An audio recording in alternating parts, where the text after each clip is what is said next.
Saudações líricas, poéticas e enfáticas a você que nos acompanha e que interage conosco pelos vastos confins da web. Eu sou Hélio Baragatti, este é o Sala de Poesia em sua edição de número 56. Hoje, falando sobre tradução. Tradução de poesia, tradução e poesia. Então, se você está assistindo a esse vídeo e ainda não se inscreveu no nosso canal, por favor, se inscreva, ative o sininho das notificações, dê o seu like, curta, compartilhe o nosso conteúdo com os seus amigos e amplie o número dos nossos inscritos, dando uma força para que nós continuemos falando sobre poesia e sobre os assuntos que estão ligados à poesia, como é o caso desse nosso vídeo, que é sobre a tradução. O ponto de partida para esse vídeo é um dos vídeos que nós fizemos no ano passado, no ano de 2022. Nós fizemos aqui nesse canal um vídeo trazendo diferentes definições de poesia proferidas por vários poetas, por vários escritores, por vários apreciadores, tanto da literatura no geral, quanto da poesia em particular. Um deles foi o grande poeta norte-americano Robert Frost, o autor do clássico The Road Not Taken, O Caminho Não Trilhado. Nessa definição, nesta citação, Robert Frost diz que poesia é aquilo que escapa à tradução. Se a definição de Robert Frost estiver certa, quer dizer que poesia é algo que não se traduz. Por mais admiração que eu tenha pelo Robert Frost, eu o considero um grande poeta e justamente lamento o fato de não existir uma tradução em língua portuguesa da obra completa de Robert Frost. Por mais que eu o admire, por mais que eu admire o seu trabalho, eu discordo desta definição. É óbvio que algo se perde quando um poema é traduzido, quando ele deixa de estar na língua em que ele foi concebido e passa para uma outra língua. Por razões óbvias. As línguas são diferentes, a maneira como cada palavra é dita é diferente, a imagem que cada palavra evoca, de acordo com a língua em que ela é proferida, é diferente. Então algo se perde, mas não a poesia. E não é tudo que se perde quando nós temos um poema traduzido. Daí eu também discordar daquele velho jargão ou daquele velho chavão italiano que diz tradutore traditore, né? O tradutor é um traidor, ou o tradutor traidor. Eu tenho um amigo que é poeta e que afirma que quem traduz trai. Eu discordo disso. A questão é que há bons tradutores e há maus tradutores. Há boas traduções e há más traduções. O recomendável, portanto, é que quando se trata da tradução de poesia, que o tradutor seja, além de um conhecedor profundo da língua original, do idioma original do poema, por exemplo, ele vai traduzir um poema do inglês, ele tem que conhecer bem a língua inglesa.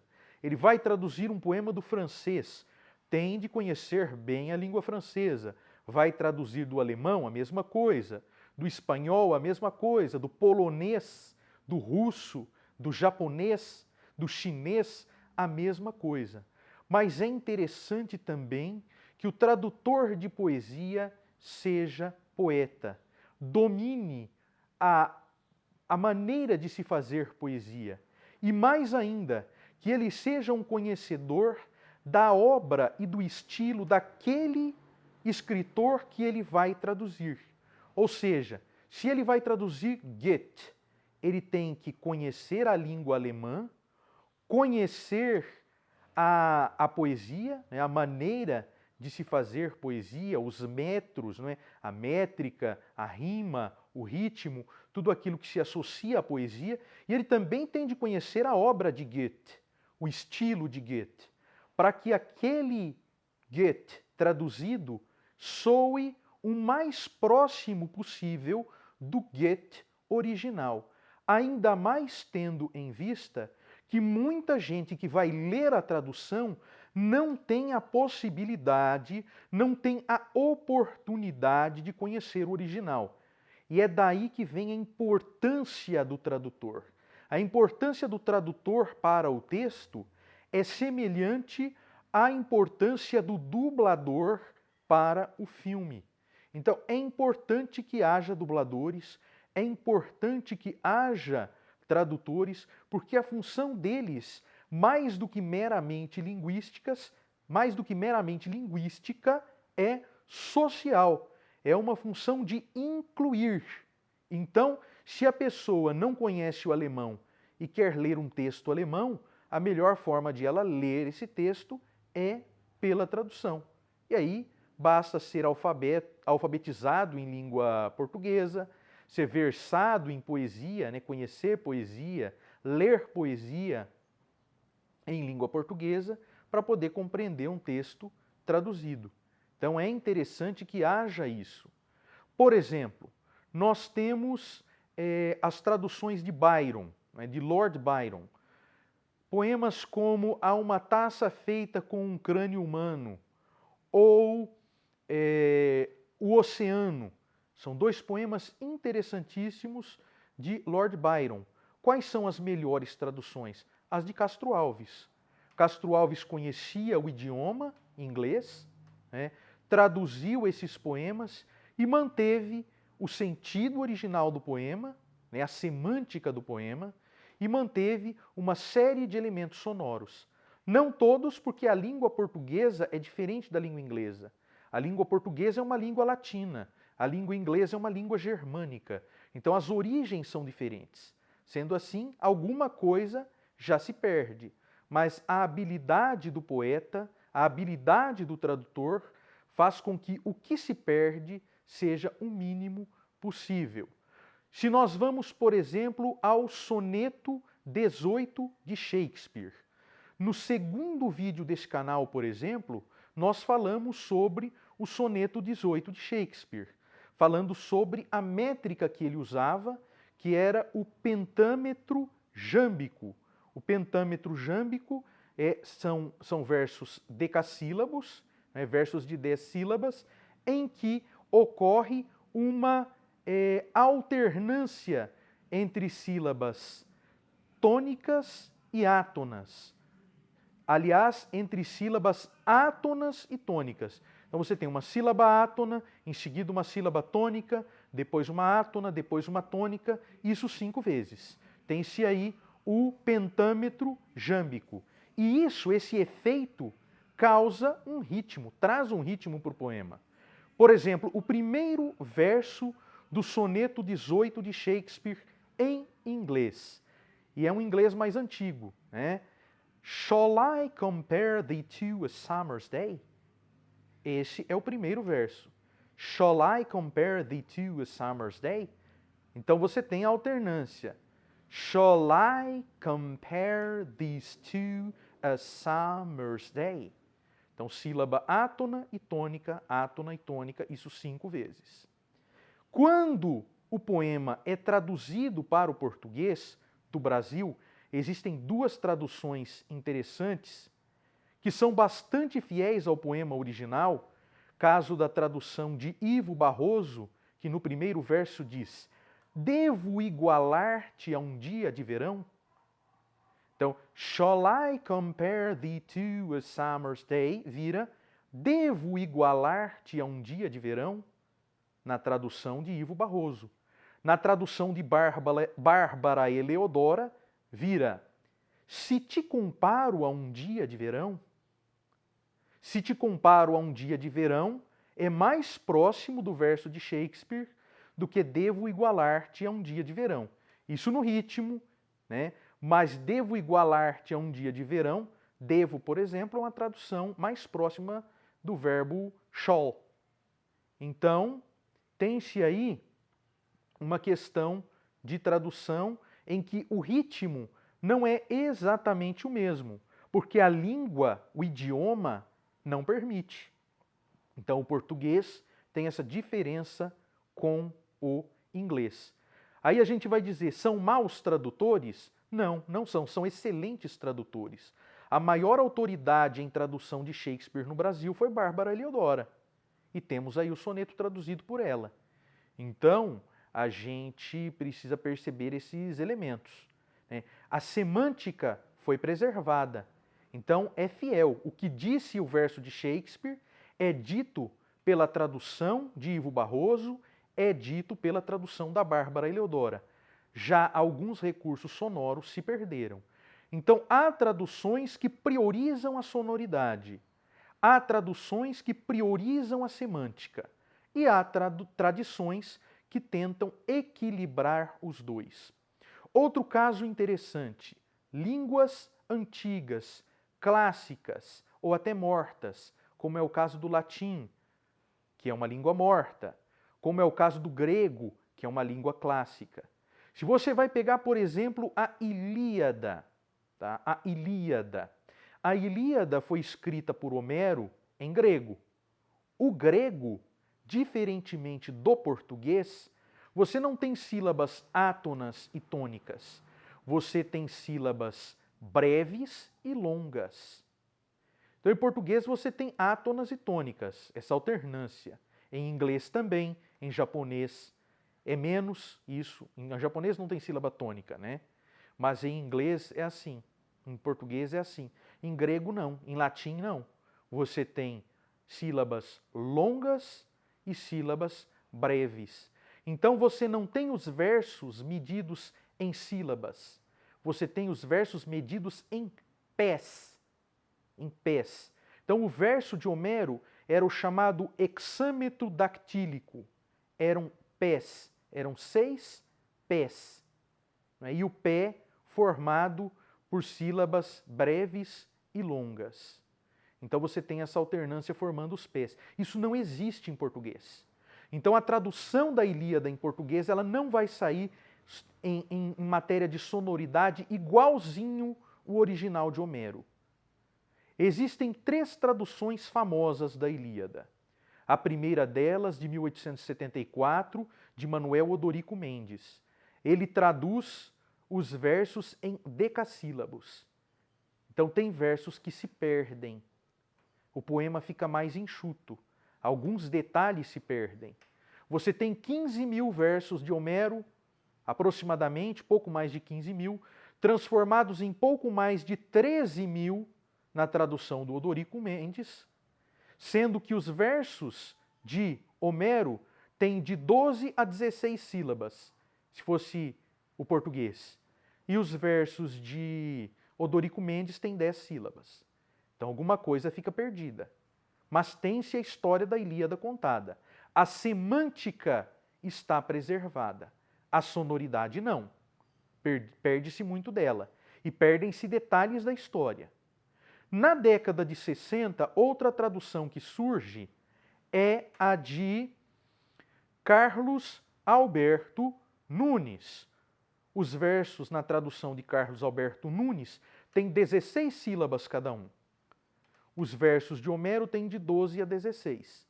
Os de Carlos Alberto Nunes todos têm 16. Sendo assim, o que é que nós temos?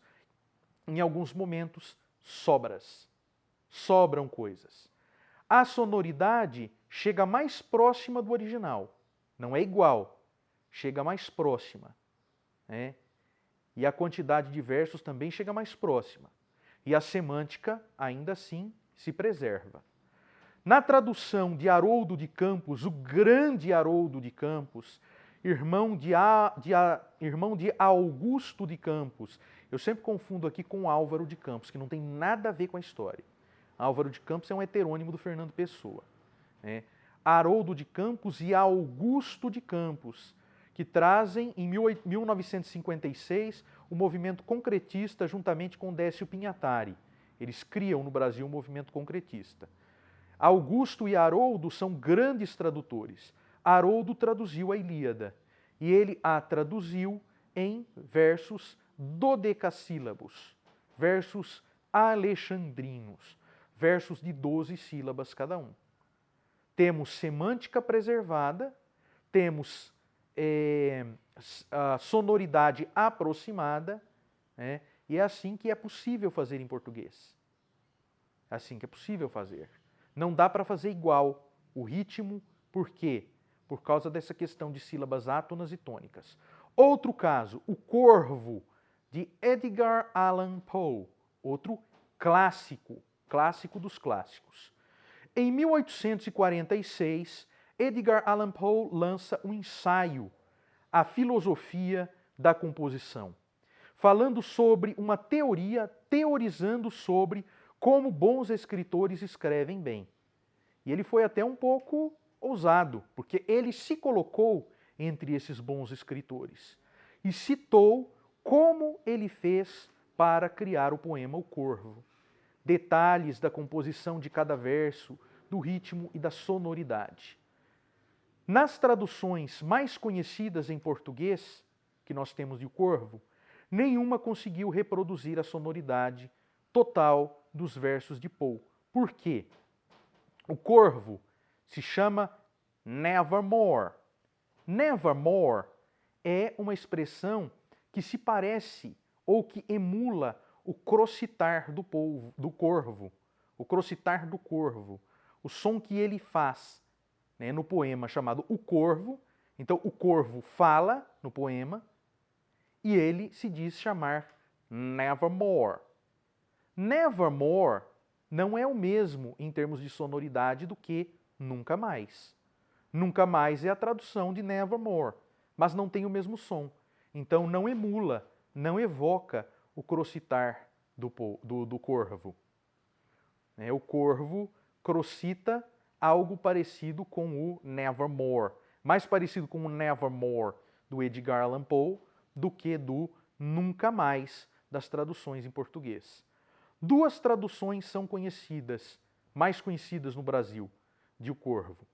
A de Fernando Pessoa, que tem uma sonoridade bastante parecida, apesar do problema do Nevermore. Tem a sonoridade parecida, o ritmo parecido, a semântica parecida, mas tem um problema. O nome da mulher lembrada no poema, para que se obtivesse esse ritmo, precisou ser suprimido. Então, quando você lê o texto do Edgar Allan Poe, você sabe que a mulher se chama Lenora. Quando você lê o texto do Pessoa, o nome Lenora desaparece. No caso do Machado de Assis, a falha é mais grave, porque no caso dele é tradução da tradução. Então ele pega a tradução em francês do poema e traz para o português. O poema original é em inglês. Ele pega a tradução em francês do poema e traz para o português. Isso acontece demais. Não tanto em inglês, mas quando se vai traduzir, por exemplo, um livro do russo para o português, ou do polonês para o português, ou do japonês para o português, normalmente se faz isso via texto em francês, via texto em espanhol, via texto em italiano. E aí se perde alguma coisa na tradução. É que nem na dublagem. Né? O Wendell Bezerra, né, um grande dublador, ele fala que os desenhos japoneses que ele dubla, os animes que ele dubla no estúdio dele, o que ele recebe ou o que ele passa para os dubladores não é a gravação do texto original em japonês, ou a audição do texto original em japonês, mas a audição do texto em espanhol. O espanhol é bem diferente do japonês. E nos aproximando, né, aqui do encerramento do nosso vídeo, existem vários casos assim, não é, dessas traduções que são feitas assim.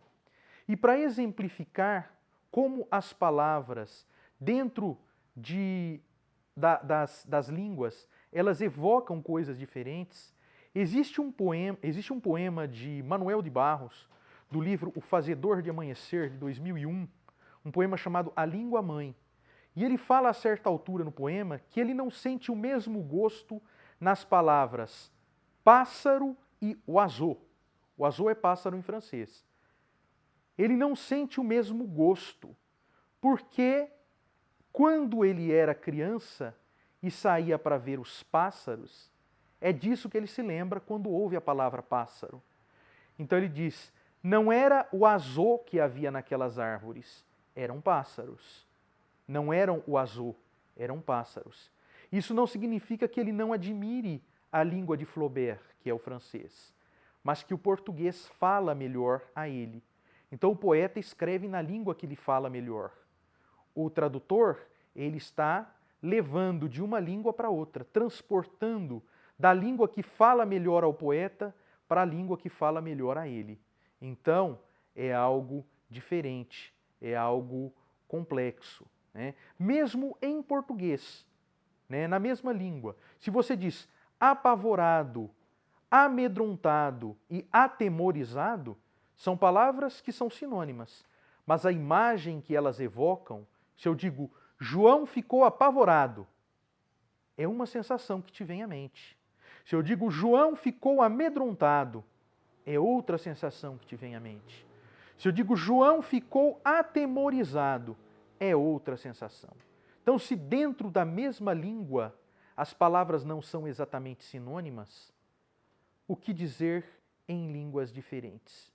Então, aqui vai a minha homenagem, aqui vai o meu elogio, aqui vão os meus aplausos e os meus parabéns a todos os tradutores, àqueles que fazem bem o trabalho de transportar um poema, de transportar um texto de um idioma para outro, né? E o fazem com brilhantismo e têm essa missão social, esta missão inclusiva de ampliar o conhecimento, de tornar universal e democrático o conhecimento de textos que, se só pudessem ser lidos no original, seriam conhecidos por muito poucas pessoas. Então, esse é o nosso vídeo de hoje, esta é a nossa explanação de hoje, falando um pouco sobre tradução e poesia. E respondendo à pergunta do nosso título do vídeo, poesia se traduz? Sim, se traduz. Perde-se um pouco no transporte, mas se traduz. E quanto melhor a tradução, mais acesso nós temos ao universo do poeta. Muito obrigado a você que esteve conosco, que está conosco e que é fiel a nós no nosso canal, nos vídeos que nós publicamos. A vocês, o meu muito obrigado, a vocês o meu agradecimento e voltaremos em breve com mais uma edição do Sala de Poesia.